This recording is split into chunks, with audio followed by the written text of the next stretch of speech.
All right, it's 2 o'clock, so I guess we'll get started. Welcome to the third webinar in our Environmental Matters webinar series entitled MS4 Permits. Our speaker today is Diane Nelson, the Stormwater Coordinator for the Environmental Services Division here at the City of Superior. So I'm going to hand this over to Diane now.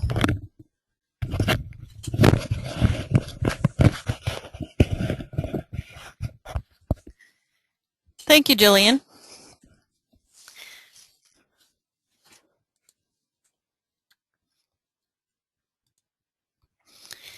First of all, people always ask me, what is an MS4? So we have an MS4 permit, and MS4 stands for Municipal Separate Storm Sewer System.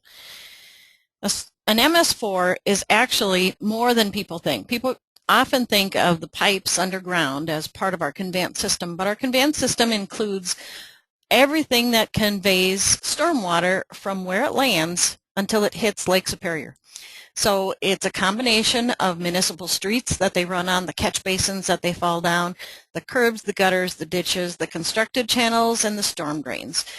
Our MS4 even includes the rivers and creeks in the city that help transport that water out to Lake Superior. So why is this important? Well, EPA has now said all MS4s are going to be regulated under a Stormwater Phase 2 permit. Here's a copy of the cover page for the permit that we have. It actually comes from the Wisconsin DNR. It's called a WPDES permit. And we were issued our permit on January 19th, 2006. You might notice that it says it expired December 31st, 2010. The DNR has not yet reissued this permit, and until they do, this permit will stay in effect. So why do we have a permit? Well, we get a lot of rain. Sometimes a lot of rain. And it can do a lot of damage, and it can transport a lot of that sediment and total suspended solids out into the lakes and the rivers.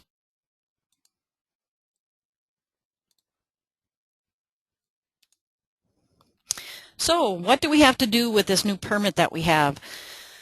The city first must meet 6 minimum control measures to comply with the stormwater rule that EPA put out. The stormwater rule affects everyone across the nation, not just people in Superior or Wisconsin or even the Great Lakes area.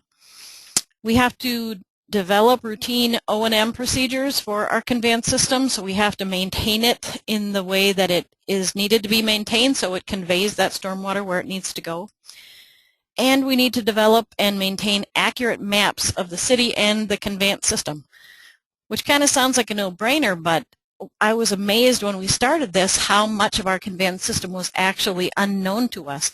Often storm sewer pipes are put in by developers and not through the city, and we don't always get accurate maps of what's been put in. So the 6 minimum control measures include public education and outreach, public involvement and participation, illicit discharge detection and elimination, construction site pollutant control, post-construction stormwater management, and pollution prevention. Our public education program is called our PEER program. It's Public Education Involvement and Relations. As part of our PEER program, we're part of the Regional Stormwater Protection Team. And we have tours that we do, presentations we do, workshops, committee meetings, volunteer activities. We have booths at any fair. We can get our self in the door. We develop brochures, web pages. All that stuff helps us meet our public education requirements. Our illicit discharge and detection and elimination requirement requires that we've developed an ordinance that requires us to make sure people aren't dumping things down the storm sewer that they shouldn't. We have to do field screening. We have to have a stormwater hotline.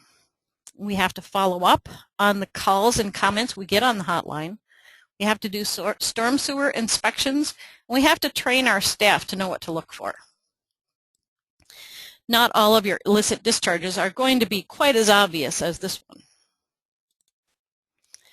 Construction Site Pollutant Control Program also involves developing an ordinance. and site inspections, and public input.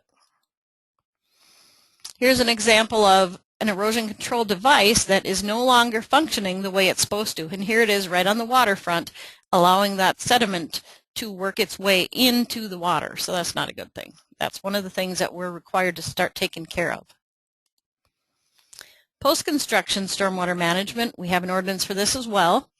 This requires the larger projects in town, the ones that are an acre or more, to develop something on site that's going to handle that peak flow and the total suspended solids that will come off their property after construction is done.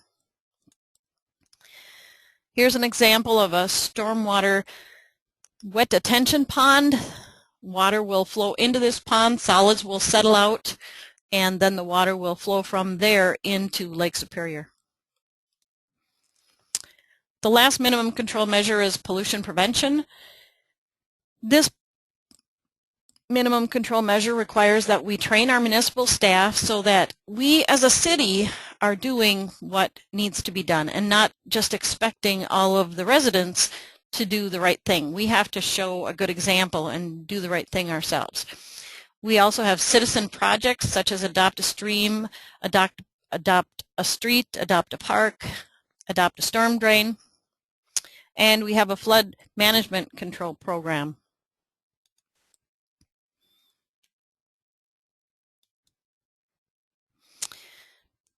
Of the ordinance that we've created for these requirements is our stormwater utility and fee ordinance, our erosion control ordinance. We actually had one that had to be revised to include all the new requirements in our DNR permit, our post-construction ordinance, and our illicit discharge ordinance. So I mentioned that we formed the stormwater utility, and it was created to be able to comply with all these new permit requirements, which of course cost money. Also to manage and control and minimize the adverse effects of stormwater runoff, to protect property, natural resources, public health and safety, and the general welfare of the city residents, and to do it in as fair and cost-effective a manner as possible. The method that we chose to use to charge people for the stormwater fees involves an equivalent runoff unit, or ERU. An ERU is sometimes also called an equivalent residential unit. That's because it's the estimated stormwater runoff from the average impervious area for a typical single-family home. In Superior, we calculated this by some statistical sampling of single-family residences. For example, here's a single-family home, and we got the information for the size of the building from the assessor's office, but then we went out to between 250 and 270 individual sites and measured the sidewalks, the driveways, the additional impervious area that the assessor did not have values for. Impervious areas that we measured included structures, roof extensions, patios, porches, driveways, private roads, loading docks, parking lots, sidewalks, compacted clay, and gravel. Basically, if it's not in a good vegetated state, it's considered impervious and it's charged. When we did this back in 2006,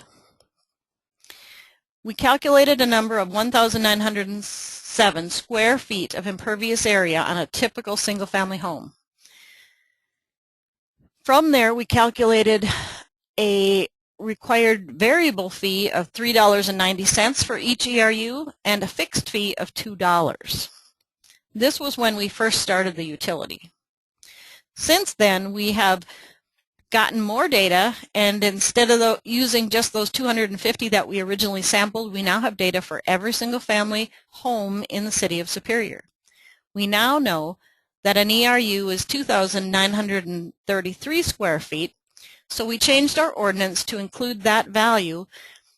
When we changed our ordinance, we eliminated the fixed fee of $2 and raised the variable fee to $5.90. Because we have just one fee now, instead of being called the variable, it's just the stormwater fee. To determine how much impervious area was on the non-single family homes, we used the most accurate data we had available. We had some aerial photography, we had the county parcel information, we had some GIS stuff, and we did those on-site surveys. Now, all the single-family homes were all charged $5.90 per month, but all the non-single-family homes were actually measured, and this is how we did that. First, we took an aerial photo. Here's an example of a church in the city of Superior. We overlay the parcel layer on so you can see this church owns 4 parcels in the area. Then our GIS technicians are going to come in and they are going to draw a polygon around the boundary of each impervious area. They actually identify each area as to what it is, if it's concrete, if it's blacktop, if it's building, if it's sidewalk. At some point in the future we may need that information, but right now we treat all impervious area the same. The computer program is able to calculate exactly how much impervious area is identified by these polygons. In this case, you can see the table up above. 2 of them have 0 for impervious area, and the other 2 have impervious area identified. In this example, there were about 63,000 square feet of impervious area, which equated to 33 ERUs. The monthly variable fee then became $128.70. When you added that to the $2 fixed fee, this church paid a monthly charge of $130.70. With our new calculations, this same property now has 21.5 ERUs because we have a larger number for our ERU, but they're paying $5.90 for each ERU instead of $3.90. When you multiply the $5.90 times 21.5, you get $126.85, which is slightly less than what they were paying in the past. So what do we use all this money for that we collect? First, we use it for regulatory compliance. I mentioned the permit that we have. In addition to that, we use it to help operate and maintain our 403,000 feet of storm sewers, 3,800 inlets, manholes, and catch basins, and a huge number of ditches, swales, pumps, lift stations, water quality basins, sediment traps, etc. Here's an example of some of the programs or events or things that we do that we spend this money on. As you can see, there's a lot of things going on at the stormwater utility.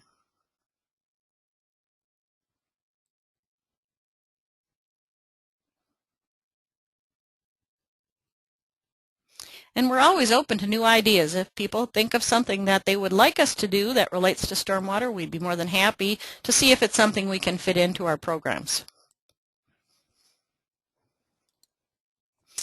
That's the end of my presentation. Is there any questions?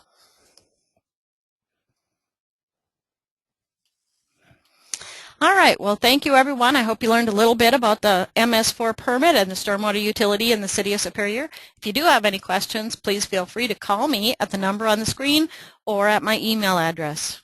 Thank you very much. Bye now.